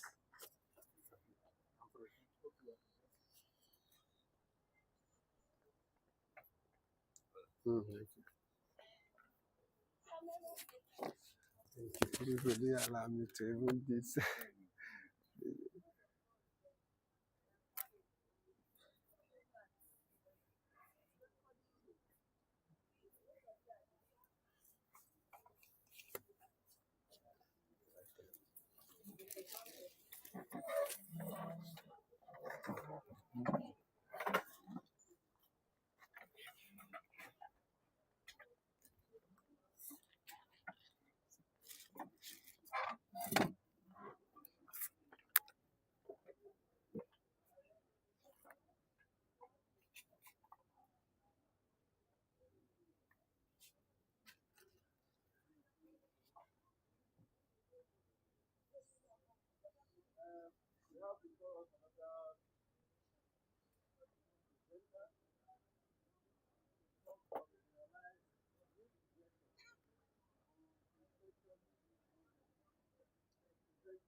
You're supposed to give this mic to the next person.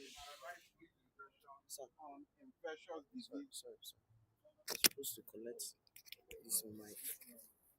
Transmitting mic. Okay, I'm to present on the research work a generalized bridge regression on infectious disease modeling. Next slide. This is the abstract. Next slide. You know, regression is a machine learning technique that is used to show the relationship that exists between a dependent variable and a set of explanatory variables. And in ordinary least square, one of the assumptions is that the covariate of the explanatory variables should be uncorrelated. There should be the one explanatory variable should not be able to determine or predict other explanatory variables. They should be uncorrelated. But when this fails, that means collinearity becomes a problem in regression analysis. Whatever you analyze, the regression coefficient will be heavily penalized. Now, regularization techniques in regression analysis have been proposed, like the bridge regression, the least absolute and shrinkage regression, lasso, elastic net, and so on, to solve this problem of collinearity that exists in a data set. Now, among all these competing models, the bridge produces superior performance compared to all other ones. What the bridge does is to penalize the regression coefficient using a regularization term. That regularization term has a penalty. That penalty shrinks the coefficient close to 0. Now, that shrinkage parameter, which I call gamma, has a bound between 0 and 2.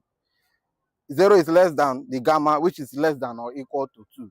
When this gamma here on this bridge regression, when it's 0, the bridge regression becomes an ordinary least square equation. When it's 1, it becomes lasso. When it's 2, it changes to the ridge. When it's half, it behaves well as the elastic net. So the bridge is like a generalization of the ridge, the lasso, and the bridge. Now, what if I change this gamma to be 3? It will still produce another bridge regression. What if it's 100? It will produce another bridge regression. That is why the essence of this study is to generalize the bridge regression to include all these factors. It's a generalization. Next slide. Next, this is the works literature review. Next slide. Next. Now, this is the bridge regression. It's not clear. When we assuming we have a multiple linear regression, you have the regularization term. Now, this is yn minus 1. That is to the n term. What it means, this thing means is that for any gamma value or any shrinkage parameter greater than or equal to 1, the estimators of the coefficient is a bridge estimator. It's a generalized bridge estimator. That is for any value here, for the generalization, any value here greater than or equal to 1 will also produce another bridge estimator. That is the generalization. Next slide. Now, in this study, we also, because of the availability of incident-related data on infectious diseases, we are able to analyze infectious diseases or model them using compartmental modeling to predict the spread of disease or of an infectious disease. Now, in this compartmental modeling, we are using the SEI. That is its two parts: susceptible, exposed, infected, and recovered human population. Then we have the susceptible, exposed, and infectious, let's say, mosquito population, because I am dealing with mosquito. I used two sets of data. The first one on tuberculosis was used to analyze the generalized bridge regression and compare it with other regression models to see which one performed better. Then the second set of data, that is malaria. I used World Malaria Report data from 2023 for Nigeria to analyze the compartmental modeling in order to see how we can model infectious disease at different time interval or predict them in the future. Now, what this compartmental modeling is doing, this is for the human population. These are compartments, there are 4. susceptible compartment. Individuals in a population progress from one compartment to the other. If I'm exposed, definitely we are exposed to malaria and to mosquito bites. That means in an event of an outbreak of diseases, every individual in that population is susceptible to that disease. If maybe the mosquito bites an individual, that person progresses from susceptible compartment to the exposed compartment. In this compartment, either the person recovers due to natural immunity or through vaccination, or the person becomes infectious, that is sick of the disease. If the person is sick, the person moves from this exposed compartment to infected compartment. Yeah, either the person recovers through treatment or the person dies out from the population. That is this arrow coming down. This is mu, showing mortality rates. If the person recovers, the person moves to the recovered compartment. If you notice, there is a link between this is infectious for malaria, for the mosquito vector population, and the susceptible human population. The same thing here. When a human is infectious, that person is a threat to the mosquito that is not infected. So the mosquito here becomes susceptible to this. Now, next slide. Next. Now, for this here model, we propose 7 differential equations. The first 4 for the human population. Huh? Okay, now let's go. Let's go. Now, when we talk about the spread of diseases, we can't talk about that without having a reproduction number. The number of infection, maybe an infected person will transmit. The number of persons an infected person will spread the disease to. I may have an infection and spread it to 3 persons. Each of those 3 persons spread to another 3 persons. That is how it goes on. Go on. Now, this is for the tuberculosis data set we use. If you notice here, these are high VIF values, showing the presence of collinearity in the data set. So we then went forward to model it using the bridge and ridge regression. Next slide. Now, if you notice here, among all the competing models, this is 0 points. Only the bridge regression solved the problem of collinearity in the data set. When we talk about model fitting, the lasso and the elastic net perform better. Let's go. Now, for the results for the compartmental modeling, what we did here, we related the reproduction number to vaccination, which is this herd immunity. So if you notice here, at the initial time 0, this is time 0, 1, 2, 3, when the individuals that are susceptible to the diseases decreases over time with increase with those exposed, and we find out that the number of infected individuals decreases slightly, perhaps due to the nature of the disease, and we have the recovery rate. Now, if you notice that for every reproductive number at each point in time, we have a corresponding herd immunity, the number of persons that need to be vaccinated in order to contain the disease. At the initial time of outbreak, we have about 91% of the population needs to be vaccinated in order to curb that disease. And it decreases to about 35% at time T when we have model in time. Let's go on. Now, this is a predictive trend. Like what I said, the blue line represents the susceptible individuals in the population. It decreases, while the amber, those that are exposed to the infection, increases. You see that the red line, infected individual, slightly decreases, perhaps due to the nature of the disease. And the green line, the number of recovered persons. Now, let's go. Now, look at the ROO, the basic reproductive number. When we calculated it, we have 0.049, which is less than 1. From our disease-free equilibrium, we find out since this value is less than 1, then my epidemic is less likely to occur. That means that, yes, an epidemic is less likely to occur. And if we find out that V is a function, ROO is a function of V, the amount of parasites in a milliliter of blood. When we talk about malaria, what counts for malaria is the amount of parasite in a blood. If that's why when you do blood tests, you see +1, +2, +3. When it's less than 4, a person +1. When it's less than 40, plus 2. When it's less than 400, plus 3. That is how they measure it. When it's above 4,000, it's plus 4. Definitely you have malaria. So since this is this V is greater than 4, when RO is less than 1, that means disease-free equilibrium cannot be attained. What this thing means is malaria disease is present all year round in Nigeria. It's present all year round in Nigeria. And from our immunity, from what we talk about threshold, it means that the government has to immunize about 91% of the population. So conclusion, let's go to conclusion.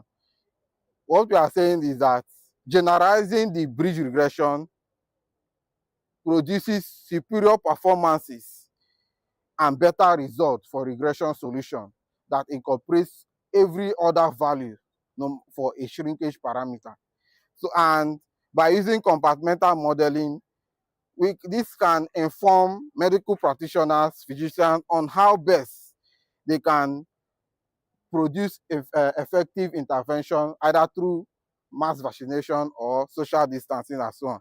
So machine learning social regression can be used in the field of medicine and so on to bridge the gap that exists among human population. Thank you.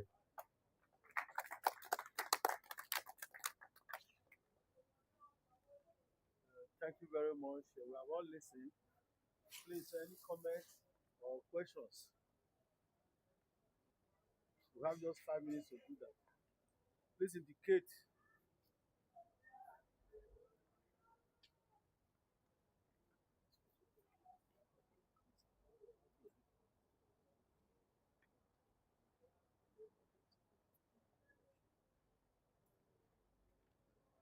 Please.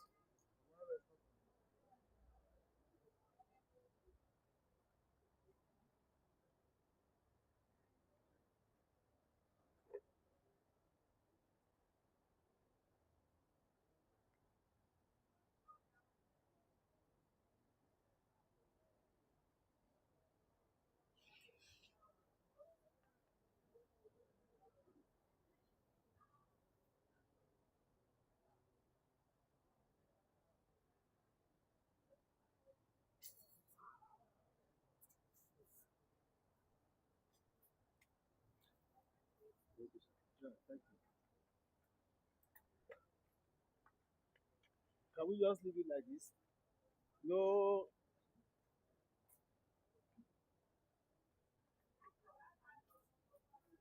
no question.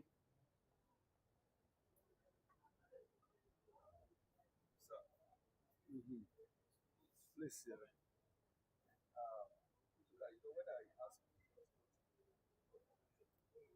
What appears here was a summary and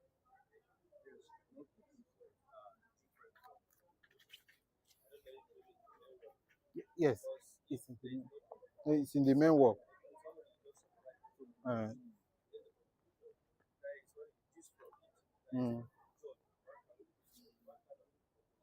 Mm. It's in the main work. I will add it to it. Okay. Okay. Noted, sir. Noted, Prof. Just one observation. Okay. Noted. Just one observation. Mm. When you were explaining these compartments, Yes. moving from one susceptible to exposed, infected, and recovered, the Mm. parameters behind you explained from the infected, yes, moving down to death, so it's out of the flow. Now, when it gets to the recovered, the arrow going down, that parameter, what does it mean? Okay. What we see here is mu. This mu represents mortality rate at each, because this model includes natural births and natural deaths. It's inclusive. So what is on top here is lambda, which represents the birth rate.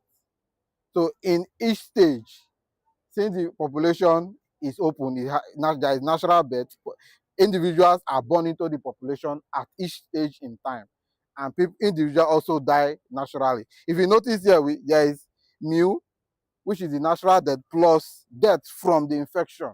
That's why we have two variables. This is addition in the population. So the last meal is the death rate, not Yes. necessarily the This is natural death for each of them.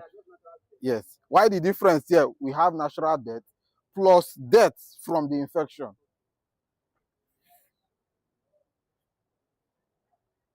Yeah. Please, I want to know how you estimated the parameters of the model. Because some time ago, there was a time I worked or I tried to propose a model and I had a very terrible issue. I could not get a closed form solution of the parameters. And it was suggested that I should go numerically. So I don't know how you, because I can see quite a good number of parameters. Yes. I don't know how you I use Ronjikuta method, Taylor series. When we estimate the 7 equations, differential equations, Taylor method, Euler's method, and Ronjikuta. So combination of Taylor and Ronjikuta, that was what I used to estimate the 7 differential equations. It's in the main work. For the no, I use applied Taylor. Taylor has a series for first order, second order, third order, fourth order. The Ronjikuta is Taylor series of the fourth order. Okay. It's not the Taylor series you are. Okay, it's the Ronjikuta. Notice, it's Ronjikuta. So like for the fourth order Ronjikuta, since it consists of 4 equations, those 4 equations will produce 16 different equations. So when I model the variables for the result recursively for those 16 equations, I'll have those values in those tables in each step in time. So that is how I got it. One more question. Yes. I would like you to just maybe in a few words, the real life application of this model, like in a layman's understanding. Okay, in a lemma, it's used to model the spread of an infectious disease.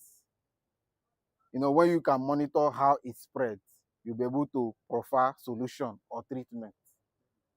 Yes.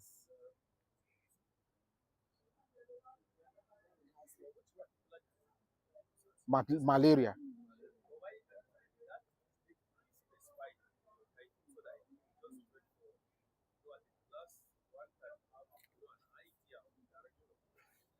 Okay. Okay. Okay. Yes. Why I use infectious diseases? Because I also apply data from tuberculosis to analyze the generalized breed regression. So that's why I just generalize them, use infectious diseases. Yes. In the main work, I do not only use tuberculosis to compare. I also use data on coronavirus. I also use data on ringworm to compare the behavior of the generalized breed regression. I use 4 different data. And in all 4 of them, the generalized breed regression performed better than all other competing models.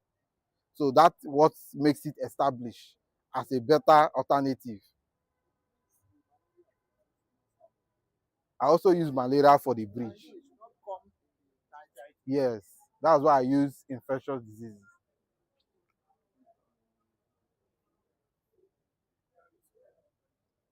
Yes, I have. Question has exhausted its time, and we have also exhausted our observation. So can you give me a round of applause? Thank you very much. Is there any other speaker? Any other presenter?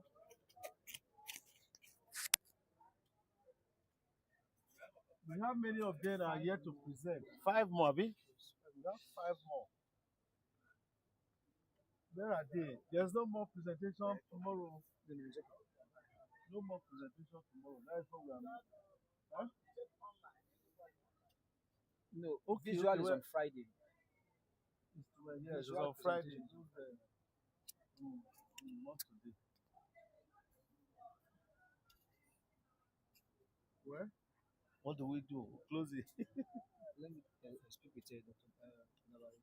Okay. If it's to close the section. Okay. Please let's consult with our moderator.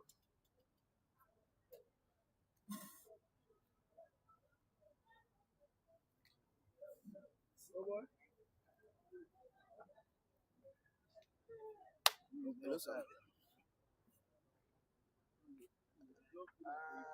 seems like there's no more speakers in my section. Speaker. Somebody to moderate. B. Okay.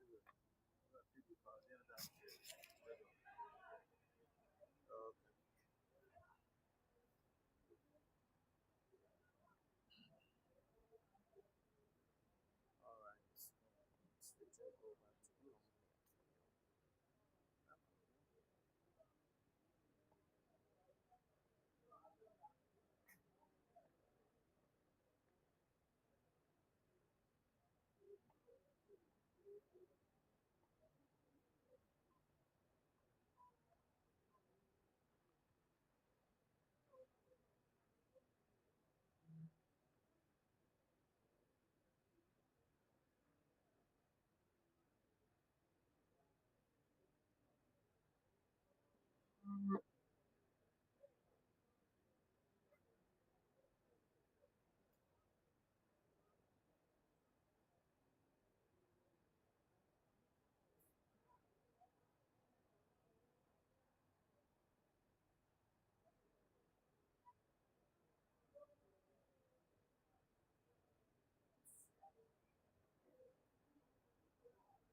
In absence of no other presenter, we close the session for today.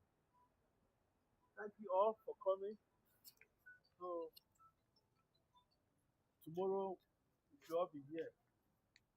Thank you all.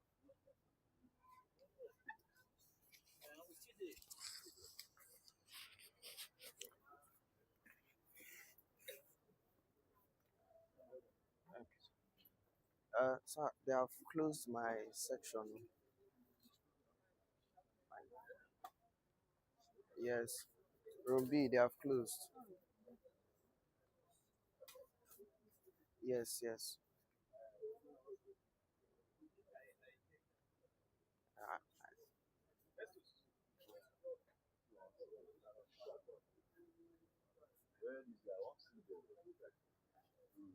Soldier, sir. Sir.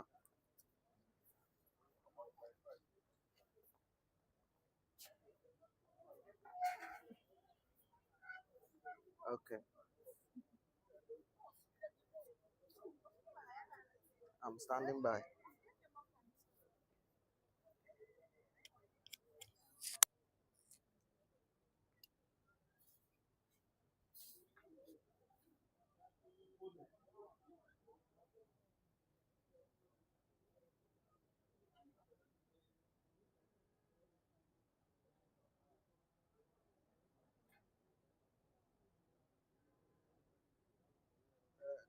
Sir, Engine, if I want to switch to open mic, is it digital audio or stereo mix?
Room B, room B. Nobody, room B is off. Yes, room B is empty. Yes.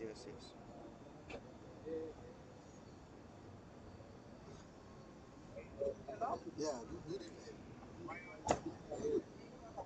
On a day meeting, Abi. Good evening.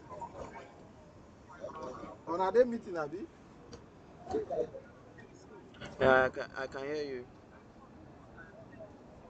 Okay. On meeting day on Abi. Okay, so if I dey come now, as I dey come now from whether na Ogologo market Abi wetin. After I pass that junction wey dem mold that one, the next junction Abi. You know say e get one other street wey dey near the that left. Na the first T junction crossing.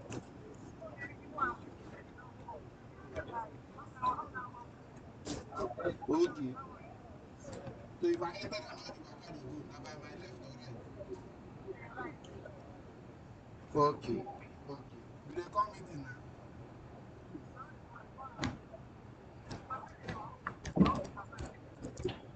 Okay, Friday. Okay, I think say your own explain now. Okay. No wahala. I see the sha. I see the come out. Thank you.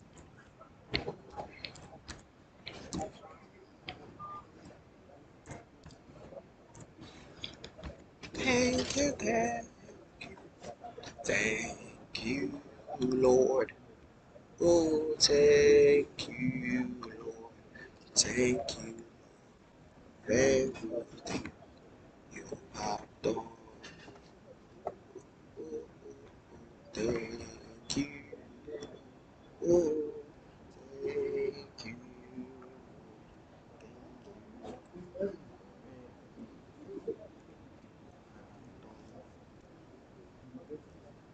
I just want to say, Baba,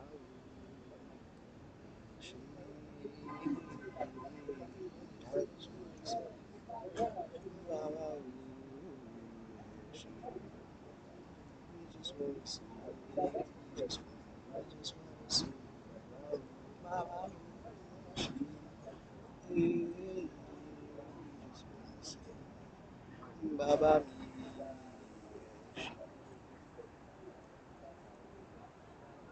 all right, we are done for today. Let's give all thanks and glory to Jesus. He made this possible. Without him, there is nothing. There's nothing we could have done. We could have done nothing. We came, we saw.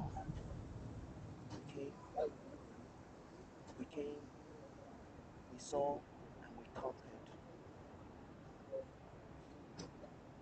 See you tomorrow. Bye. Doom. Asaba. Yeah.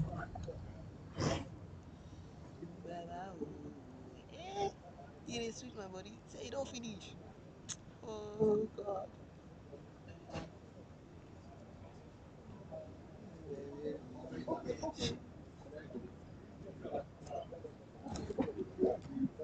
Yeah. Yo man, this game move this. Yeah. Bombo clat. Bombo. Hero. How many is it? 100. Shoot down. Shoot down. Boom. Shoot him down. 100.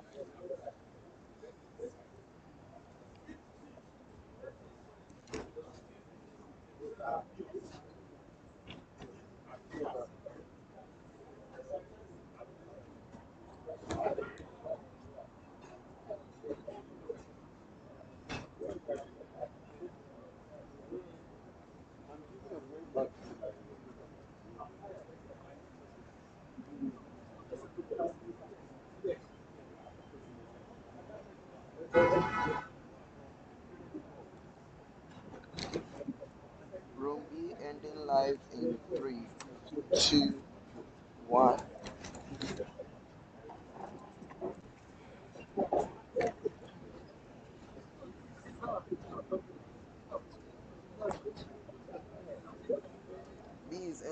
life now.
Yeah, that's like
let him express his free will on the microphone.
Minutes remaining.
shutting down now.